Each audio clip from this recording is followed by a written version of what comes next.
At 26, Nayeli possessed the quiet dignity of her Apache heritage combined with the education she'd received from Presbyterian missionaries who raised her after her parents died when she was 8. Her dark eyes observed the bustling activity of a town preparing for bad weather. Nayeli was a traveling teacher, one of the few Apache women who could read and write in both English and her native language. For 4 years she had journeyed between settlements, teaching native children. Her destination was a Tohono O'odham community 3 days north, where tribal leaders had requested her help starting their first school. But the weather had other plans. Dark clouds built rapidly overhead, and Windrunner showed exhaustion from their journey. The approaching storm was moving fast. Copper Ridge would have to serve as shelter for the night. She dismounted at Henderson's general store and tied Windrunner to the hitching post. Her provisions were running low, enough for perhaps 1 day, but nothing substantial for a storm. The bell chimed as Nayeli entered. The warm interior smelled of coffee and leather.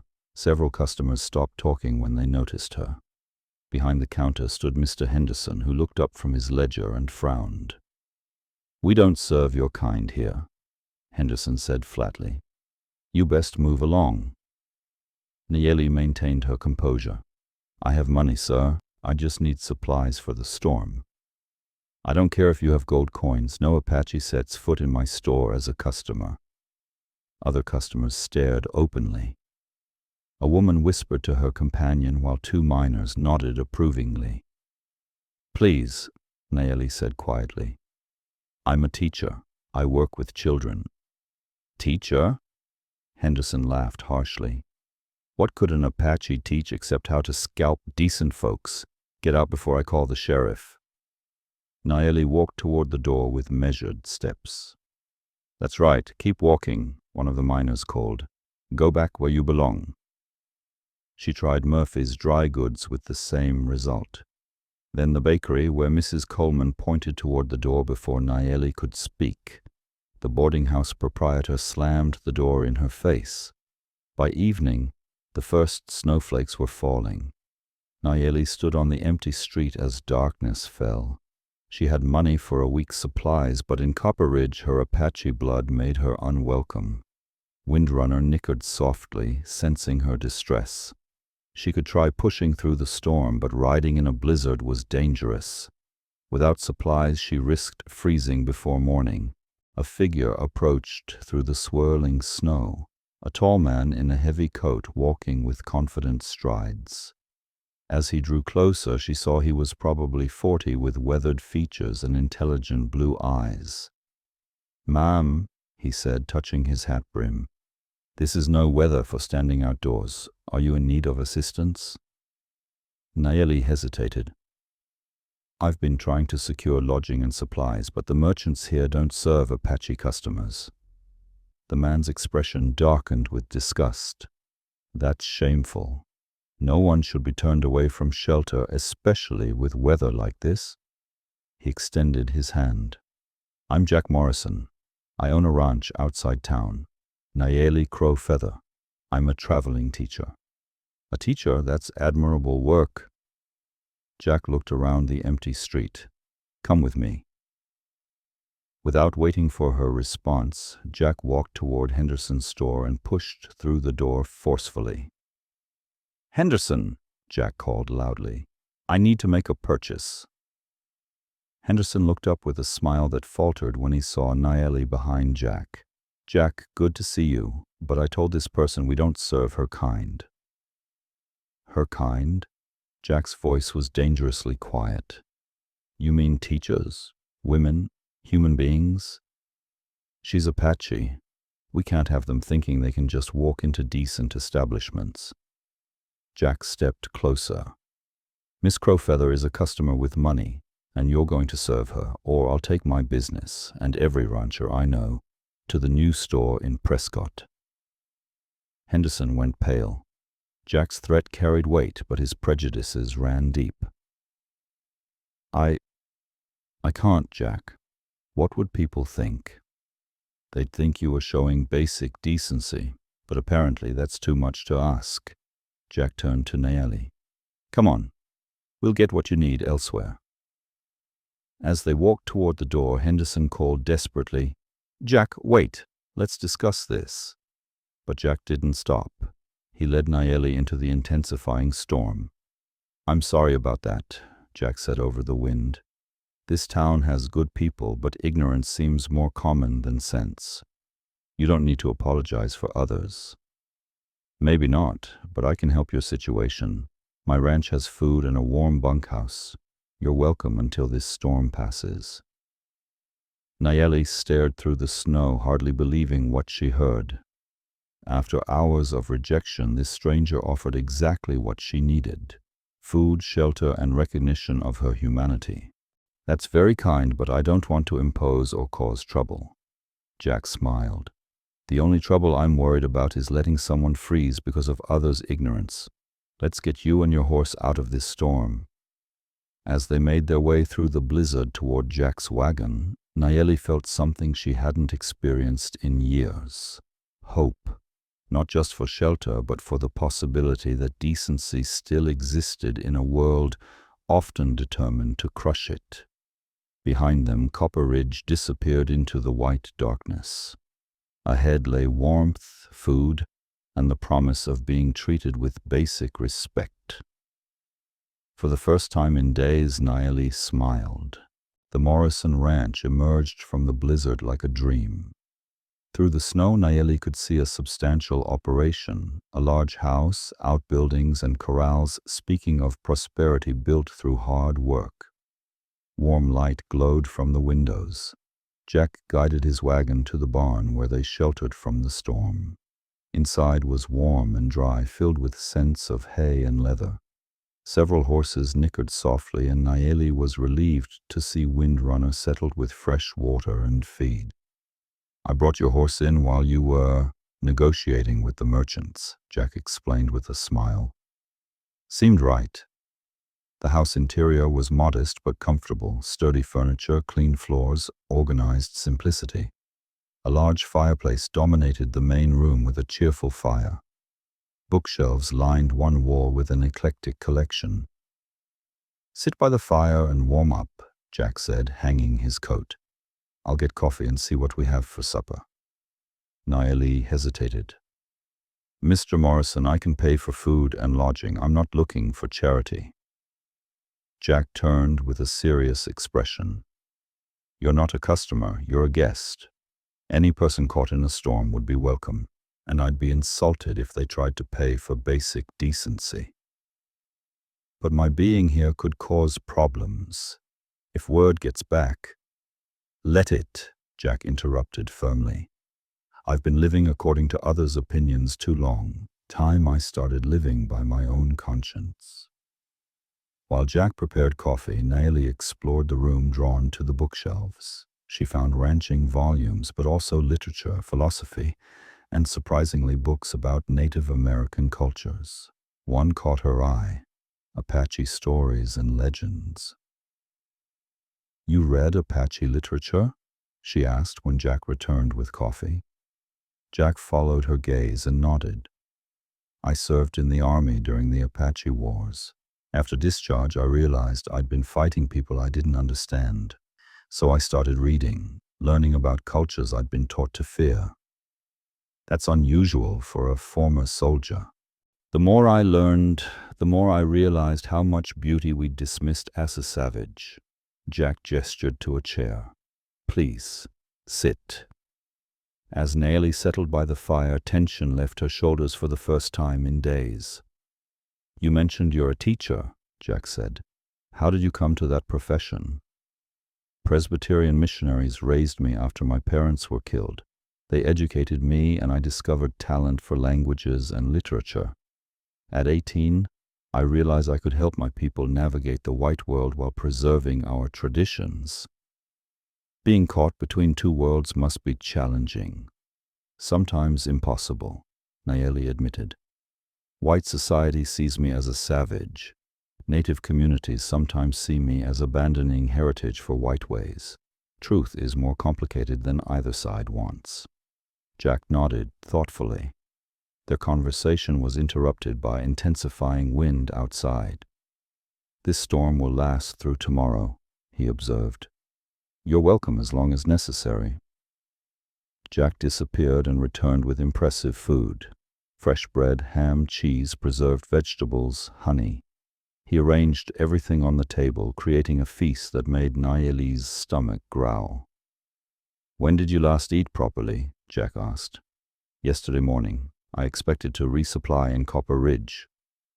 Jack's expression darkened. "Their loss. I haven't cooked for anyone in years."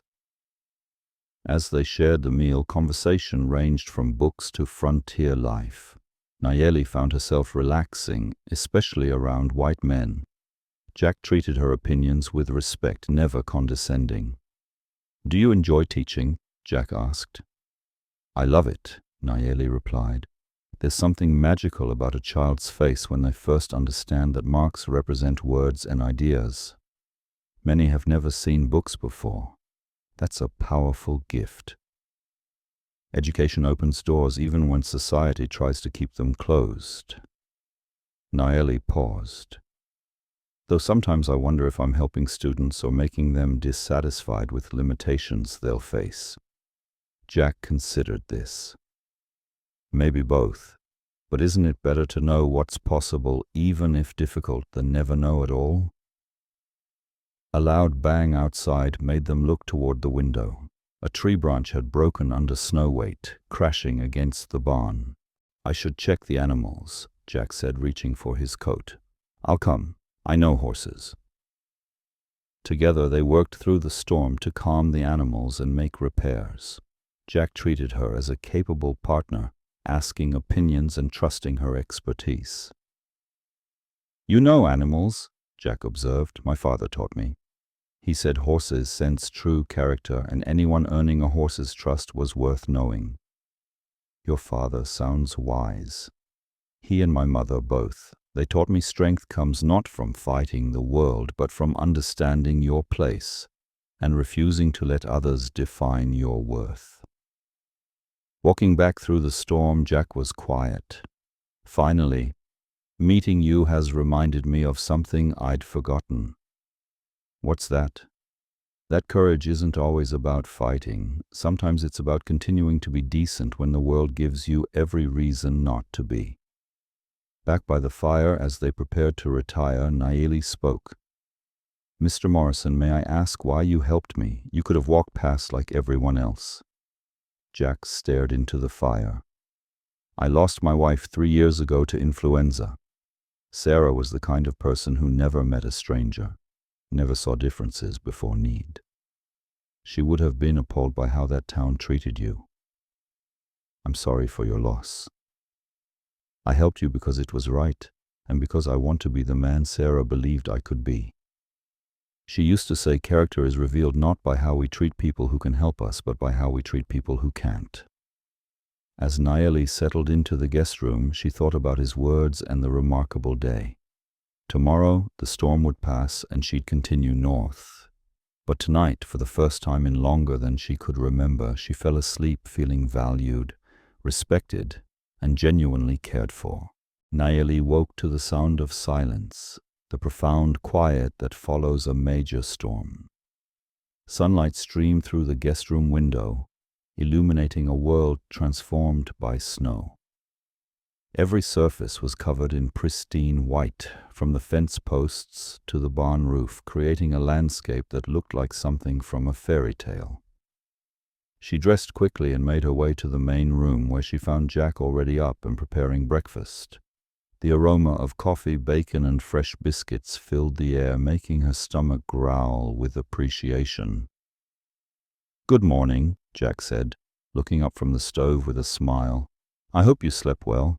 The storm finally passed around midnight." "I slept better than I have in weeks," Nayeli admitted. "Thank you again for your hospitality. I can't remember the last time I felt so safe." Jack's expression grew serious. "You shouldn't have to worry about safety just for existing, Miss Crowfeather. The fact that you do says more about the rest of us than it does about you." As they shared breakfast, they discussed Nayeli's planned route north and the conditions she might encounter after the storm. Jack seemed genuinely interested in her teaching mission and asked thoughtful questions about the challenges of establishing schools in remote communities. The biggest obstacle is usually convincing parents that education won't rob their children of their cultural identity, Nayeli explained. Many tribes have seen how government schools force native children to abandon their languages and traditions. They're suspicious of any formal education. But your approach is different.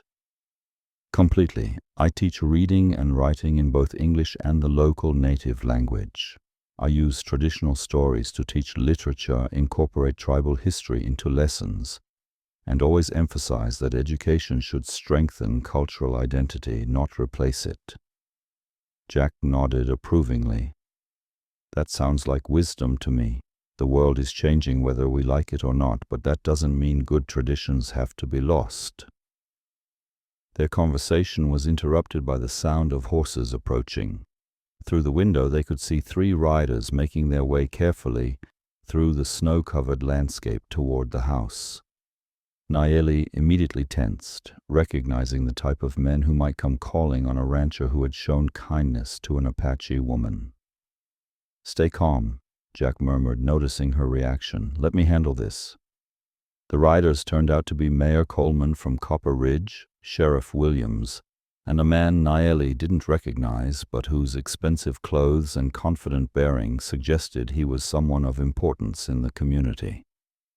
Jack stepped onto the front porch to greet them, his manner polite but clearly unwelcoming. "Gentlemen," Jack said evenly, "what brings you out so early after such a storm?" Mayor Coleman, a portly man with a red face and thinning hair, dismounted and approached the porch with obvious agitation.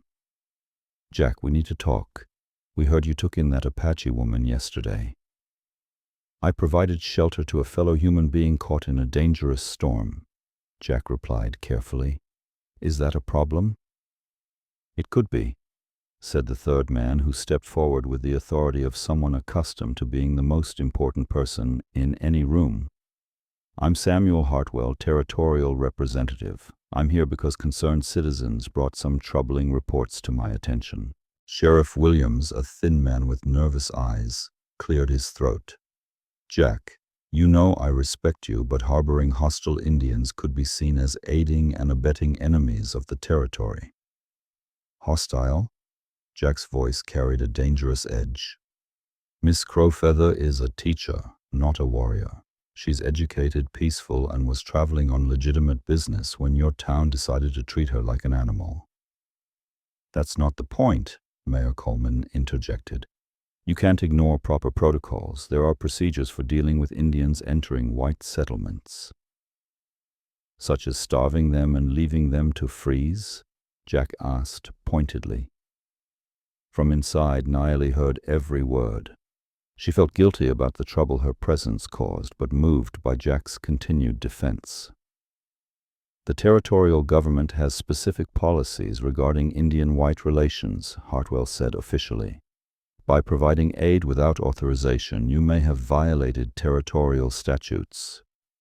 "What statutes exactly?" Jack asked, crossing his arms. "The ones saying human beings should be allowed to purchase food? Or those requiring Christian charity toward travelers in distress?" "Nobody's saying you did anything illegal, but," Sheriff Williams started. "Then this conversation is over," Jack interrupted. "Miss Crowfeather is my guest. She'll remain my guest. And anyone with a problem can discuss it with me personally." The emphasis Jack placed on personally carried an unmistakable challenge.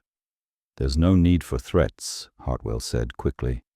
"We're trying to maintain order and prevent misunderstandings."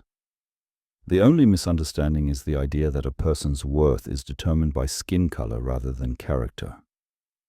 Mayor Coleman's face reddened. "That woman is Apache, Jack. You fought against them. You know what they're capable of." "I know what desperate people are capable of when pushed to desperation. I also know what educated, peaceful people are capable of when given a chance. At that moment, Nayeli stepped onto the porch, carrying herself with quiet dignity despite hostile stares. "Gentlemen, I believe you're discussing me, so perhaps I should speak for myself." Sheriff Williams actually stepped backward. Mayor Coleman's mouth opened and closed. Only Hartwell maintained composure, though his eyes remained cold. "I am Nayeli Crow Feather, a licensed teacher traveling to establish a school for native children. I carry proper documentation. I was caught in yesterday's storm and sought to purchase supplies with my own money. When your merchants refused service, Mr. Morrison offered shelter according to hospitality traditions that have kept travelers alive for generations." "You're very articulate for an Apache," Hartwell said, as if this was suspicious. "I'm very articulate for anyone. Education has that effect." Jack stepped closer to Nayeli, a gesture of solidarity. "Miss Crowfeather is more educated than most people in this territory, including most officials. She's also more principled than most white citizens I know." "Think about your reputation, Jack," Mayor Coleman said desperately. "Your business relationships. Any business relationship requiring me to abandon basic decency isn't worth maintaining." Hartwell studied them both, calculating ramifications. "Mr. Morrison, you're within your rights to entertain whatever guests you choose. However, actions have consequences, and the territorial government expects citizens to consider broader implications."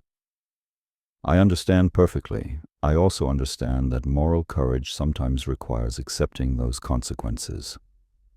After the three men left, riding back with obvious dissatisfaction, Jack and Nayeli stood watching them disappear. "I'm sorry," Nayeli said quietly. "I never intended to cause problems." "You didn't cause anything. Their prejudice caused problems." Jack turned to face her. "Can I ask you something?" "Of course." "Are you planning to let their threats stop your work? Abandon your mission because small-minded people disapprove?"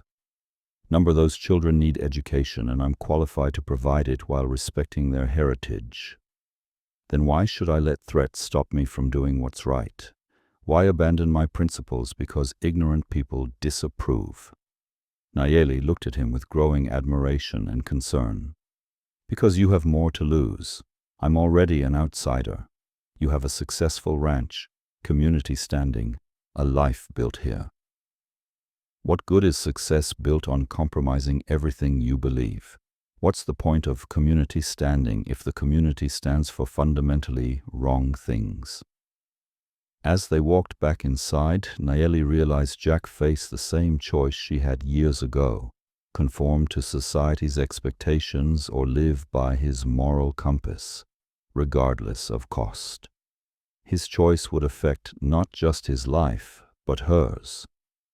Despite everything she'd learned about survival, she found herself hoping he would choose courage over comfort, principles over popularity. Because in a world determined to divide people by race and culture, the possibility of genuine alliance across those boundaries felt worth fighting for, whatever the consequences. 3 days after the confrontation, Nayeli prepared to continue north. Snow had melted enough for travel and Windrunner was rested, but she found herself reluctant to leave the safety she'd found at the ranch. "Your horse looks ready," Jack observed in the barn. "He is, and so am I." Nayeli paused, adjusting her saddle. "These past days have meant more than you realize. It's been long since I felt I could just be myself without defending my right to exist." "You shouldn't have to defend that right. I hope our paths cross again." "I hope so too." They were interrupted by approaching horses, at least 8 riders coming at speed. Unlike the official visit, this group had the angry look of men worked into righteous fury. "Stay in the barn," Jack said, hand moving toward his rifle. Whatever this is, we face it together." The group was led by Mayor Coleman and included prominent Copper Ridge merchants, plus hard-faced men Nayeli didn't recognize. Sheriff Williams brought up the rear, looking uncomfortable. "Jack Morrison," Coleman called before stopping. "This has gone far enough." "What exactly has gone far enough?" Jack asked, calmly but ready for trouble. "Word's gotten out about you harboring that Apache woman," Henderson said. "People don't like what they're hearing." "People are always talking, Henderson. Usually they don't know what they're talking about." One of the strangers, rough-looking with angry eyes, spat near Jack's feet. "We heard you've been entertaining an Indian squaw like she was some lady. That's not how decent white folks behave." The silence was charged with violence. Jack's jaw tightened. "That is the last time anyone will use that word in my presence. Miss Crowfeather is an educated professional and a lady in every sense. Anyone suggesting otherwise will answer to me personally." "Be reasonable," Coleman said nervously. "We're here to help you see sense before you damage your reputation permanently." "My reputation will survive. I'm more worried about yours." Sheriff Williams spoke reluctantly. "Jack, there's been talk about whether you can be trusted to put white settlers' interests first if there's trouble with Indians again." "Trusted with what?" "Trusted to be loyal if there's conflict." Jack laughed without humor. "Because I showed decency to one educated woman, you question my loyalty to people who would let her freeze rather than sell her food?" "There are larger principles," Henderson interjected. "Racial boundaries exist for good reasons. When you blur those lines, you create problems." "The only problem I see," Nayeli said, speaking for the first time, "is grown men so insecure they need to diminish others to feel important." Several men started responding angrily, but Jack cut them off. "Miss Crowfeather makes an excellent point. You're suggesting my treating another human with respect threatens your way of life. I wonder what that says about your way of life." "It says we understand natural order," replied the rough stranger. "Mixing races leads to nothing but trouble. The only trouble I see is caused by men who think skin color gives them the right to judge others' worth." Coleman tried one last appeal. "Jack, think about your future here. Your business, your place in the community. Is helping one Indian woman worth risking everything you've built?" Jack was quiet for a long moment. Nayeli held her breath, waiting. "Gentlemen, let me tell you what I think about my future and place in this community. Any community that asks me to abandon basic decency isn't worth being part of. Any business relationships requiring me to compromise fundamental beliefs aren't worth maintaining." He looked each man in the face. "Miss Crowfeather is welcome at my ranch anytime. Any friend of hers is welcome too. If that's a problem, find somewhere else to do business and someone else to concern yourselves with." The rough stranger's hand moved toward his gun, but Williams intervened. "That's enough. Nobody's drawing weapons. Coleman, you and your people need to leave. Now." "This isn't over, Morrison," Henderson called as they turned. "You'll regret choosing Indians over your own kind." "My own kind are people who believe in treating others with dignity, regardless of skin color. If that doesn't include you, Henderson, we were never the same kind." As the group rode away arguing, Jack and Nayeli stood together. "You realize what you've just done," Nayeli said quietly. "I realize exactly what I've done. I've chosen to be a man I can respect. But the consequences will be what they will be. When you decided to become a teacher traveling between communities helping Native children, did you know it would be dangerous? Of course. But you chose to do it anyway because it was right. Some things are more important than convenience. Some principles are worth defending." That evening, as they shared what both knew would be their last meal together for some time, Jack made an unexpected proposal. "I've been thinking about what you said about the children you teach, about how they need to learn to navigate both the white world and their own traditions." "What about it?" "I've also been thinking about my situation. I'm no longer welcome in the local white community. and I have more land and resources than one person needs. Nayeli looked at him curiously. What I'm suggesting is that we work together. You could establish a permanent school here. Native children could come to learn, their families would be welcome.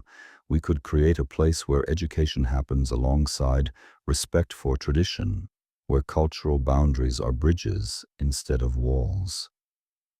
The idea was so unexpected and appealing that Nayeli found herself speechless. Jack, that's incredible.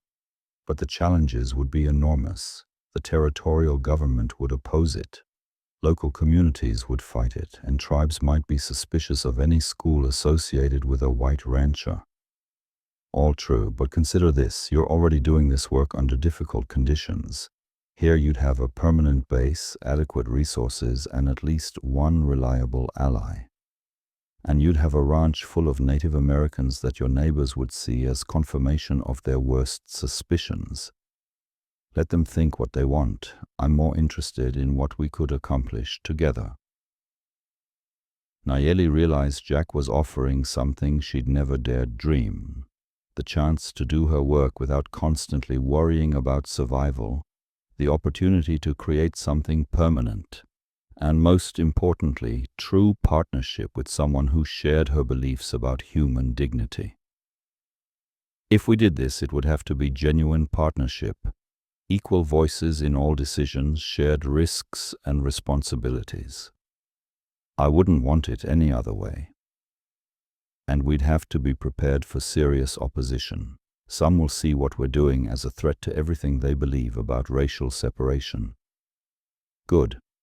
Maybe it's time those beliefs were threatened. 3 months later, the Morrison Ranch School held its first classes. 23 Native children from 4 tribes attended, living in dormitories Jack had built. Nayeli taught reading, writing, mathematics, and literature in both English and native languages. Jack taught practical skills like ranching and business management.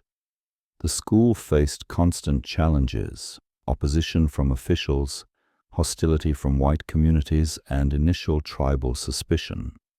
But it also attracted unexpected support from progressive educators, sympathetic missionaries, and Native leaders who recognized education that strengthened rather than threatened cultural identity. More importantly, it worked. Students learned to navigate both worlds successfully while maintaining cultural connections and tribal identities. Standing on the ranch house porch one evening, watching students practice traditional dances in the same field where they'd practiced English lessons, Nayeli and Jack reflected on how far they'd come from that snowy day when a hungry Apache woman had been refused food by an entire town. "Do you ever regret it?" Nayeli asked. "Giving up your old life for this?" Jack considered seriously, then shook his head. "I never had a life worth regretting until I learned to live according to my principles instead of others' prejudices. What about you? Do you miss the freedom of traveling?" "Sometimes. But I've learned the greatest freedom isn't the ability to go anywhere, it's the ability to be exactly who you are without apology. That's something I never had until I found someone willing to see me as I really am." As evening stars appeared overhead, shining down on a ranch where Apache and Navajo and Tohono O'odham children learned together, where cultural differences were celebrated rather than feared, and where 2 people from different backgrounds had found common ground in their commitment to human dignity, it was clear that some choices, no matter how difficult, lead to possibilities greater than anything that came before. Jack Morrison had not just emptied his pantry for a hungry Apache woman. He had opened his entire life to the possibility that humanity's greatest strength lay not in barriers between people, but in their willingness to tear those barriers down in service of something larger and more meaningful. And Nayeli Crowfeather had found something she'd never expected in the white world. A true partner in building bridges between cultures and a place where her Apache heritage and education could work together to create something entirely new and hopeful. Together they had transformed rejection into opportunity, prejudice into partnership, and the simple act of sharing food into the foundation for a school that would educate Native children for generations to come. Some choices change everything. This was one of them,